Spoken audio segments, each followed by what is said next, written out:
Hi everyone, this is Jerry. This is a game analysis from round 4 of the 2010 FIDE World Chess Championship between Anand and Topalov. The first 3 rounds went as follows. Topalov with the white pieces won. Anand in round 2 won with the white pieces, and round 3 was a draw. This round here, round 4, Anand with the white pieces opens up with d4. Topalov responds knight f6, c4, a move directed at controlling d5, e6, supporting a pawn to d5 advance, where in the event that it's taken, black can recapture with the pawn and maintain a pawn in the center. Also prepares to potentially go into the Nimzo Indian should white play knight c3, black can respond with bishop b4. We don't see this by white. Instead, knight f3 is played, developing a piece. Pawn d5, g3, preparing to fianchetto the bishop, going into the Catalan system. Pawn captures pawn. Black is up a pawn. What's the drawback with such a move? Well, the pawn from d5 was controlling this e4 square. However, it is no longer, and as a result, a move like pawn to e4 by white at some point is that much more likely to occur, where those two pawns in the center would be controlling a lot of squares. Bishop g2, development, and this position is identical to round 2 of this match. For those of you that have been following it, in that game, a6 was played with moves following up as knight e5, c5, knight a3, pawn takes pawn, knight takes pawn, and we have a position where black is still up a pawn, but as compensation, white has this bishop which is far superior to the c8 bishop, and because of its direct pressure on the black queen side, it becomes a bit awkward for black to coordinate and develop their queenside pieces.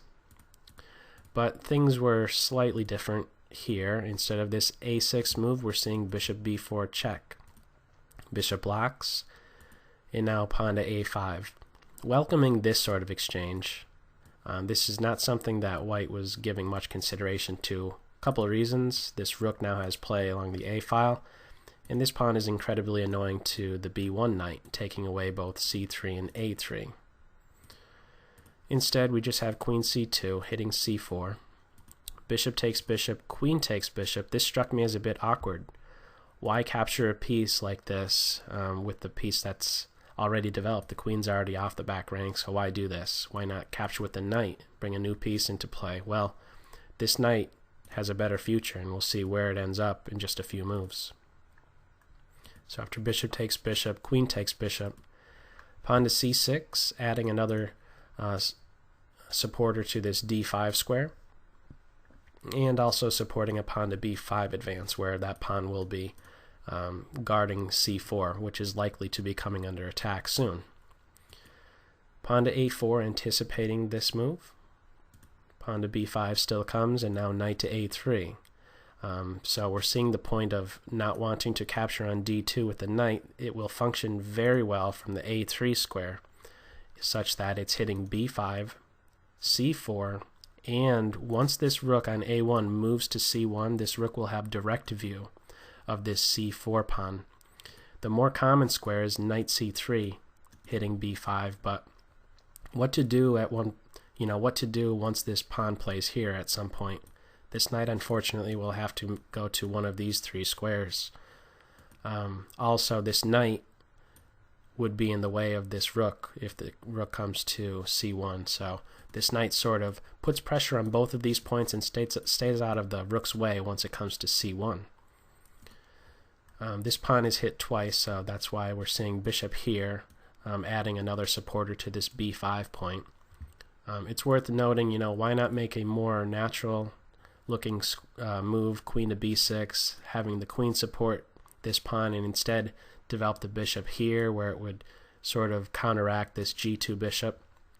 Well, black would end up losing a pawn with the following continuation: pawn takes pawn, pawn takes pawn, and now queen g5, hitting both g7 and b5.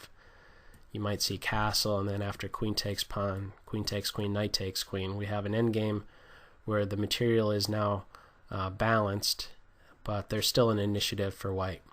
These two pawns are likely to be under some fire. We don't see this. Instead, this bishop d7 move was played, just really trying to hang on to the material. And now knight to e5. A lot of things are occurring as a result of this move. The knight is centralized. This bishop has direct view of the black position. This knight is hitting the pawn, the bishop, the pawn on c4. Also, this pawn on e2 is now free to come to the e4 square, since this bishop is now supporting that square. Knight to d5, trying to really just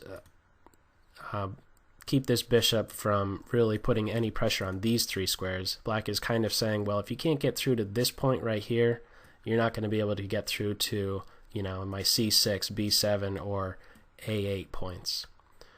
This knight is very short-lived here. It's basically just shoot away right now. e4 puts a question to the knight. Where are you going to go?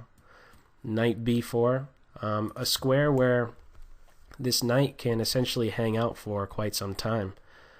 This is a hole in the white position, this b4 point. There are no pawns of whites that can ever chase it away, excluding pawn captures. That's assuming this pawn doesn't capture a piece on this square and then control there, but currently b4 is a hole, and so this knight will be able to hang out here for some time. White is just going to have to work around it, and it turns out to not really be much of an inconvenience at all. From here we have both sides castling, and now rook on f to d1.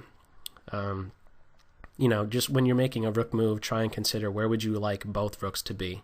In this position, these are the two files that Vishy is looking to place his rooks on, so that's why we're seeing the f rook come to d1, and then eventually the a rook will make use of the c1 square. Also, by placing this rook here right now, there's this d5 move is likely to come that much sooner, since there's now an additional supporter of this d5 advance. Bishop to e8 gets out of the knight's view and allows this queen to see d5 directly. Pawn to d5 comes, and this tension right here, this pawn right here, hangs out for quite some time. Neither side is wanting to make a capture. White doesn't want to capture right away because then this bishop would kind of be just staring at their own pawn. White would be liking this sort of capture to occur for many reasons. After recapture, this bishop will have direct view of these three squares at some point. It will be able to exert full pressure on the black position, the black queen side. Also, this pawn will fall. What we kind of have here is a domino effect. It's almost as if as soon as this pawn moves, this pawn on b5 will fall. As soon as this pawn on b5 falls, this pawn on c4 will fall. And when that occurs, this knight on a3 comes to life, and this rook here will have a lot to do once it comes to the c1 square. So that's actually what ends up occurring. This pawn moves, something occurs here, and then this falls, and then this falls, and not long after, the black position is in some rough shape. From here, what we have is queen d6 hitting this unprotected knight.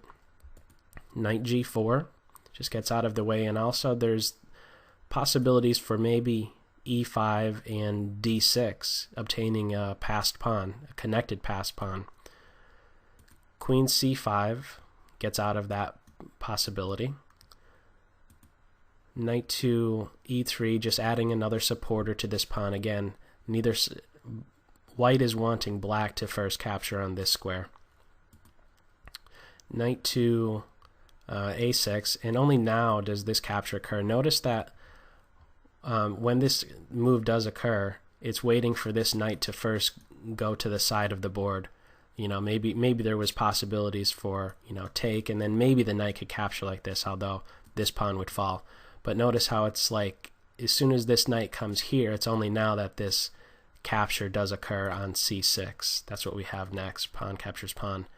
The other thing that's going on here is that as soon as this knight moved to a6, this rook was now able to swing over to d8 and be opposite the white queen. So that's why we're seeing taking right now, not allowing this sort of move to come. So this pawn falls, so this one's next, and as soon as this one falls, this one will come next. Pawn captures pawn. Knight on a takes c4, bringing the one that's on the edge of the board, closer to the center of the board. Bishop takes pawn, and now rook on a to c1. Black is up a pawn in this position, but there's no way that black is any better in this position, and this position right here is a good one to really assess, take into account what's going on here. How are the pieces positioned? We're clearly out of the opening. This is we're in the middle game phase, so how are we doing at this point in the game? Well, pretty much every piece of white's is in a better position than black's. The thing that sticks out to me is that this knight is not contributing to the position. It's on the side of the board. These rooks are kind of just staring at their own pieces. These are the only two open files. Both white rooks are on them. It's hard to imagine a better placement for these white rooks currently. And also just both knights, they're centrally located. If there isn't any piece that's really contributing directly to the position, it'd be this g2 bishop, but I mean it's supporting this pawn here, and eventually when this bishop does show itself in the game, things go very well for white. From here, this knight is getting ready to make a move, and there'd be a threat against the black queen. Black actually allows this, plays h6 of all moves. It's difficult to suggest a better move in this position. It's almost like black wants to first just play the reactionary game. We'll first let this knight move, and only then will I move my queen. Also, the idea that this move has is just to allow a flight square for the black king in the event of back rank stuff. So we have knight d6, the rook is hitting the queen, queen a7, and now knight to g4. What we're seeing here is a complete use of the whole chessboard. Initially there was pressure on the queen side of the board, and then we saw this pawn advance, shooing this knight that was on d5. It had a run to b4, and now we're seeing this knight shift over to the king side, where this king is basically naked. There's no support for this black king over here. There are no minor pieces. Look at this sad knight on a6. It's not contributing to the position whatsoever, and already there's thoughts of grabbing this h6 pawn. Rook on a to d8, placing it opposite the white queen, pinning this d6 knight, and we have this sacrifice. Knight takes h6. It's completely called for. You're giving up some material, but what are you getting in return? Well, a real lot when you consider the relative value of the pieces here. This knight right here is not contributing to the position at all, and so white is allowed to, white could very well give up a piece like this and have a strong attack as a result. Pawn captures knight, queen takes pawn, and from here we have pawn to f6, allowing this queen to make use of these two squares, trying to counteract this white queen and her placement on h6. Another move to maybe be considering is queen to e7. However, a move like pawn to e5 would come supporting the knight and allowing this fourth rank to be cleared. So that moves like rook to c4 or rook to d4, followed by swinging the rooks over to either g4 or h4, are now possible. This is eventually what occurs. Actually, after queen takes pawn f6, this is the exact move we do see. Pawn to e6. A lot of things are occurring.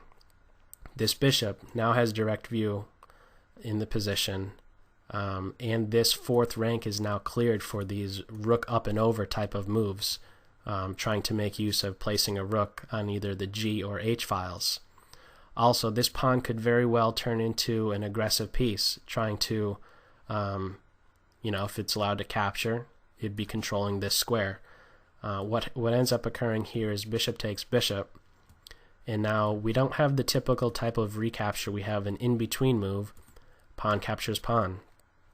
The reason for this, there's just too many threats to cope with. the main threat here is to play queen to g6. Let's just say this bishop plays here. The main threat is queen g6, king in the corner, pawn to f7, and how to defend against queen to h6 mate. There's nothing really to do. Black is going to get mated, and if they try to defend, it's just going to not work out. You know, how to defend against this queen to h6 move. You might see rook takes pawn, but just knight takes followed by rook takes. The position sort of just plays itself out. So this is something that can't be allowed, this pawn to f5 advance. And so there's no time to move this bishop from g2 as a result. What we do see here is rook takes knight, rook takes rook, and now bishop to e4, just trying to control some squares around the black king. Rook takes pawn, hitting the bishop, and also threatening to just go to e7, where it would hit the queen and allow the queen to checkmate black on g7. Currently, just as a result of this pawn, after rook takes pawn, as a result of this pawn here controlling this square, this queen is now having to be devoted to just defending a single square, unfortunately. Right here, this pawn on f6 I consider to have more value than this knight on a6. This knight does not contribute at all to the position, and sure enough, when the final position does come about, that knight sadly is still sitting on the a6 square. So rook takes pawn, knight to d3, hitting the rook on f1 and also hitting f2 for what is now a second time. Black is actually threatening a mate in one. Rook to c2, just a simple defense, and still this threat is persistent. Rook to e7, queen to h7, looking to try and trade queens, and now a very good move. Notice that this queen is putting pressure on this rook. f7 is the move here, seeing how if this king goes in the corner, the rook simply falls. So what are the alternatives? Well, if the rook captures, then this rook could swing down here. That's going to be mate, right, in one move. So capturing with the rook is no good. Instead, we see queen captures pawn, and now rook takes bishop. And from here, queen to f5 was played. What are the alternatives? If knight here, that would just run into rook here, and this knight is going to be won, and then this king is going to be cooked very soon. This game is going to be over very shortly. What we did see in the actual game is queen to f5, just guarding this g4 square so the rook can't swing here and check the king. And what we have now is just rook to e7, and black resigns, and for good reason. There's potential for mating threats, but with the queen coming here or here, so the black queen is having to somehow guard both of these squares, but there's nothing that can really be done to do just that. If the rook plays here, that will run into a nice finish. Rook to c8, queen takes rook, queen g6 check, king in the corner. And we don't take, you could very well take this rook here right away, but there's a more forceful continuation. So if you have the option to do a more forceful continuation, do that. There's less calculation involved as a result. Queen to h5, and king here, queen check, king here. How do you finish them off? Queen here, check, king here, rook here, king g4, and now pick your favorite way to win the game from here. Either of these three moves would end up checkmating the black king, but as it went in round 4, after rook to e7 in this position, black ends up resigning, and now Viswanathan Anand is currently in the lead 2.5 games to 1.5. So that's all for this video. I hope you got something out of it. Take care. Bye.